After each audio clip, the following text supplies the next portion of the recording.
በልደት ምዝገባ ላይ ወላጆች ለህፃናት ቀድመው ስም አለማውጣታቸው በስራ ላይ ክፍተት እየፈጠረ መሆኑ ተነገረ። በአዲስ አበባ ባለፈው 9 ወራት አዲስ ውልደት 56 በመቶ የሚሆነውን በምዝገባ የልደት ማስረጃ ለህፃናት መስጠት መቻሉ ተገልጿል። የሲቪል ምዝገባና የነዋሪነት አገልግሎት ኤጀንሲ 143 ጤና ተቋማት ላይ ያለውን ወቅታዊ የኩነት ምዝገባ የአንድ ማዕከል አገልግሎት አፈጻጸም ከአዲስ አበባ ከተማ ጤና ቢሮ ጋር በጋራ በመሆን መገምገሙን የአዲስ አበባ ሲቪል ምዝገባና የነዋሪነት አገልግሎት ኤጀንሲ ዋና ዳይሬክተር አቶ ዮናስ አለማየሁ ለብስራት ራዲዮ ተናግረዋል።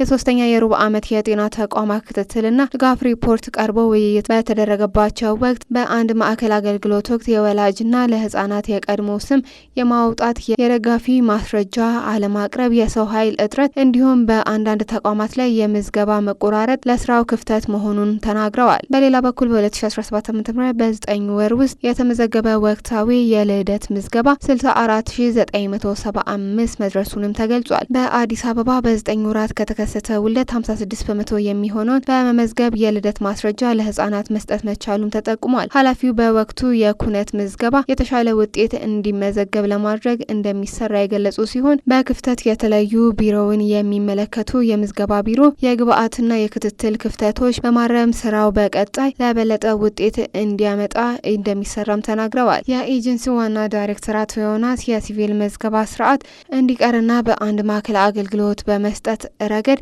ተጨባጭ ለውጥ እየታየበት ነው ብለዋል። አክለውም 143 የጤና ማዕከላት ላይ ያለ ወቅታዊ ምዝገባ ሽፋንና ጥራትን የተሟላ ለማድረግ የተቋሙን የዲጂታል ምዝገባ ስርዓት በጤና ተቋማት ለመተግበር ዝግጅት እንደሚደረግ ለብስራት ራዲዮ ተናግሯል ስትል ኤደን ሽመል ዘግባለች። በሻካ ዞን የገዛ ባለቤቱን ደብድቦ የገደለው ግለሰብ በእስራት ተቀጣ። የወንጀል ድርጊቱ የተፈጸመው በሻኮ ዞን የኪ ወረዳ ፊዴ ቀበሌ ልዩ ስፍራው ጫቦ ተብሎ በሚጠራበት አካባቢ ነው። ተከሳሽ የሆነው ግለሰብ ተስፋዬ በቀለ የተባለ ሲሆን ከምሽቱ 2 ሰዓት ተኩል በሚሆንበት ጊዜ በባልና ሚስት መካከል በተፈጠረ ጊዜያዊ ጸብ ባል የገዛ ሚስቱ ላይ የግድያ ወንጀል መፈጸሙም ተገልጿል። ፖሊስ በምርመራው እንዳረጋገጠው በሁለቱ መካከል በዕለቱ በተፈጠረ አለመግባባት ባል የሚስቱን አንገት አንቆ ልቧ አካባቢ በቦክስ በመምታት መሬት ላይ ይጥላታል።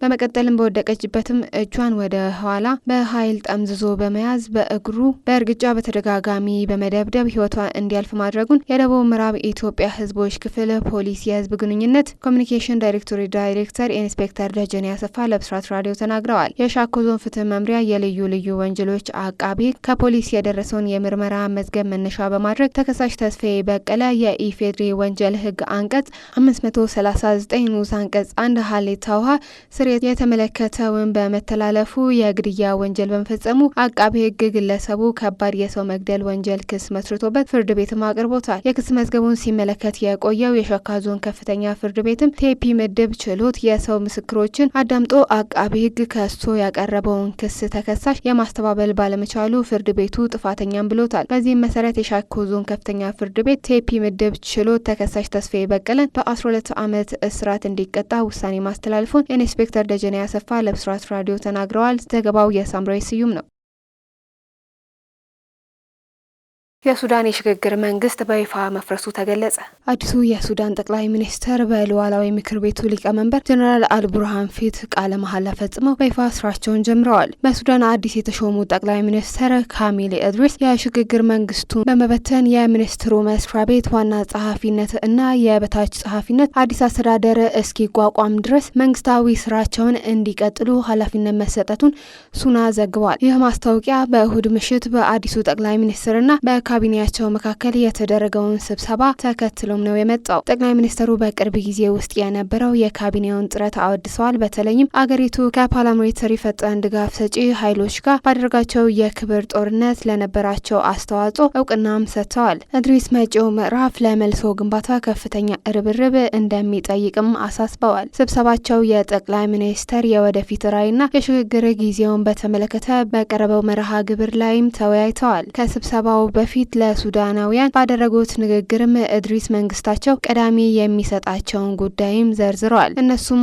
አጠቃላይ ውይይት መጀመርና አመጻውን ማጥፋት መሆናቸውንም ገልጸዋል። ለሱዳን ህዝብ 6 አስቸኳይ አገራዊ ቅድሚያ የሚሰጣቸውን ጉዳዮችም አውጀዋል። ከነዚህ መካከል በዋነኛነት አመጹንና ሁሉንም አይነት አማጺ ሚሊሻዎችን በማስወገድ ብሔራዊ ደህንነትና የመንግስት ክብር መመለስ አንዱም ነው ብለዋል። ኢድሪስ ሚሊሻዎችን በእቅድ በፋይናንስና በአፈጻጸማቸው ላይ የሚሳተፉትን ሀገራት ጨምሮ የወንጀል ድርጊቶችን እንዲያቆሙም ጠይቀዋል። ሱዳን የተባበሩት አረብ ኤሚሬትስ በቻይናና በሌሎች ጎረቤት ሀገራት በኩል ለአርኤስኤፍ ወታደራዊ እርዳታ ትሰጣለች ስትል ስትከስ መቆየቷንም ያስታውቃል። ኢድሪስ ቀዳሚ ከሚሰጧቸው ጉዳዮች መካከል የትኛውንም ፓርቲ ያላካተተ የሱዳን ውይይት መጀመር ያጠቃልላል ያሉ ሲሆን ከሁሉም የፓርቲ ኃይሎች እኩል ርቀት ለመጠበቅ ቃልም ገብተዋል። ጸጥታና መረጋጋት ለማስፈንና የኢኮኖሚ ሁኔታ ለማሻሻል ለማለም የሽግግር ዘመኑን እና አፈጻጸሙን በብቃት ለማስተዳደር ቃልም ገብተዋል። በተጨማሪም የውጭ ንግድን ለማሳደግ ኢንዱስትሪዎችንና ግብርናዎችን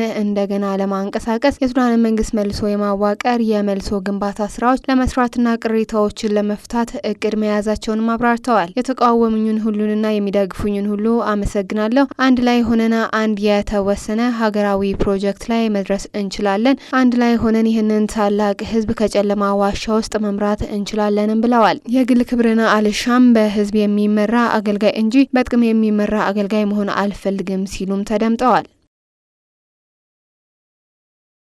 የዩክሬን ሰው አልባ አውሮፕላኖች በራሻ ላይ በፈጸሙት ከባድ ጥቃት 40 የጦር አውሮፕላኖች ወደሙ። ዩክሬን በ40 የሩሲያ የጦር አውሮፕላኖች ላይ በ4 ወታደራዊ ካምፖች ላይ ተከታታይ ከባድ ጥቃት ከፈጸመች በኋላ ከሩሲያ ጋር በሚደረገው ጦርነት ትልቁን ረዥም ርቀት ጥቃት እሁድ ዕለት ማጠናቀቋን ገልጻለች። ፕሬዚዳንት ቮሎዲሚር ዜሌንስኪ እንዳሉት 117 ሰው አልባ አውሮፕላኖች በኤስቢኦ ደህንነት አገልግሎት የሸረሪት ድር እየተባለ በሚጠራው ተግባር ላይ 34 በመቶ የሩሲያ ስትራቴጂካዊ የክሩዝ ሚሳኤል ተሸካሚዎችን መቷልን ብለዋል። የዩክሬኑ ደህንነት ኤስቢኦ ምርጫዎች ለቢቢሲ እንደተናገሩት የጥቃቱ ሂደት ለማደራጀት 1 ዓመት ተኩል ፈጅቷል ሲሉም ተደምጠዋል። ሩሲያ በ5 ክልሎች የተፈጸመባትን የዩክሬን ጥቃቶች የሽብርተኝነት ድርጊት በማለትም ጠርታለች። ጥቃቱ የደረሰው የሩሲያና የዩክሬን ተደራዳሪዎች ዛሬ ሰኞ ለሁለተኛ ዙር የሰላም ድርድር ወደ ኢስታንቡል ቱርክ በሚያቀኑበት ወቅትም ነው። ውይይቱ በሲራጋን ቤተ መንግስት እንደሚጀመርም ይጠበቃል። ጦርነቱን እንዴት ማቆም እንደሚቻል ሁለቱ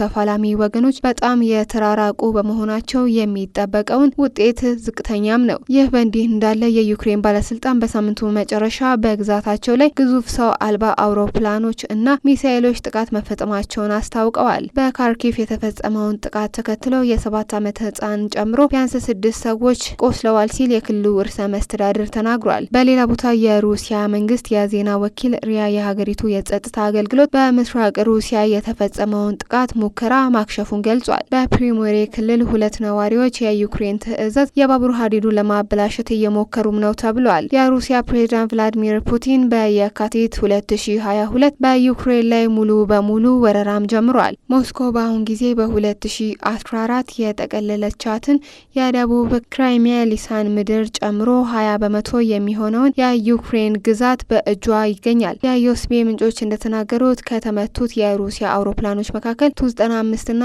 ቱ-22 ኤም3 የሚባሉ ስልታዊ የኒውክሌር አቅም ያላቸው ቦምቦች እንዲሁም ኤ50 የቅድመ ማስጠንቀቂያ የጦር አውሮፕላኖች ይገኙበታል። አጠቃላይ ስራውን እጅግ የተወሳሰበ ነበር ሲሉም ገልጸውታል።